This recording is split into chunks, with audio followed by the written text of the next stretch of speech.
Ever feel like starting a business is like trying to launch a rocket while filling out paperwork, blindfolded, during a windstorm? Yeah, that sounds dramatic, but honestly, it's not that far off. Hi, and welcome back to Startup Television Network, the place where your ideas go from sketchpad to success story.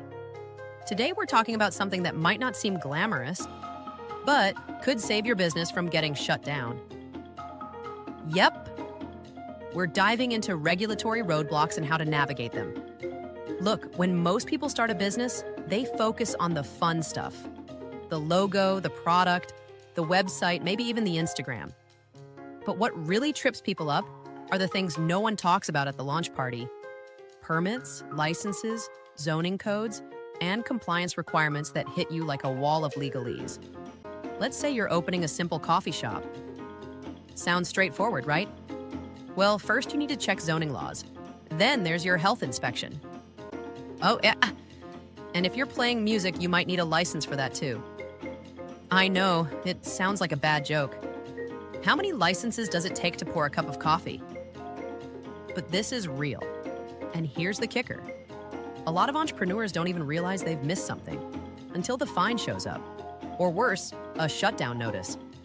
That's why one of the smartest things you can do early on is talk to a local small business development center or a startup attorney. I know, spending money before you make money doesn't feel great. But trust me, it costs a lot less than scrambling to fix a legal mess mid-launch. Now, what makes this extra fun, and by fun, I mean extremely complicated, is that you're not just dealing with one layer of regulation. You've got federal, state, and local rules, and each one has its own set of requirements. It's like playing a game with 3 different rule books, and none of them match. At the federal level, you're looking at things like getting your tax ID, following labor laws, and maybe even complying with industry-specific regulations. On the state side, there's registering your business, handling state taxes, and understanding local employment law. And locally, that's where you get into zoning, signage, noise ordinances, and random fees that pop up like surprise guests at your wedding. So how do you keep up with all this and still have time to actually run your business? Good question.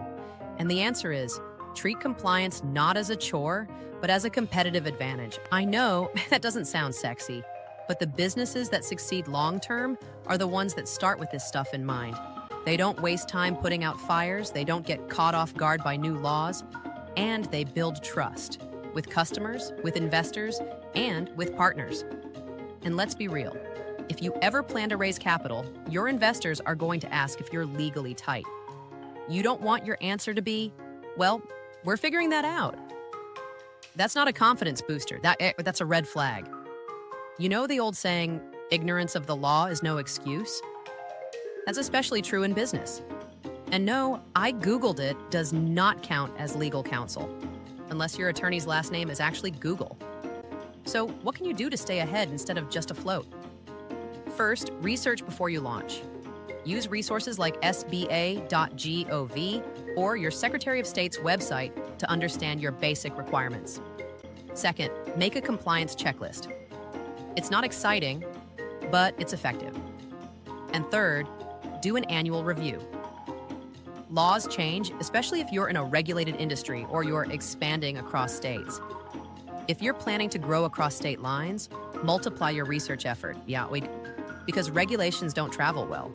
What's legal in California might be restricted in Texas, and vice versa. Look, compliance won't make your heart race like closing a big sale. But ignoring it is like ignoring gravity. Eventually, it'll pull you down. Thanks for watching Startup Television Network.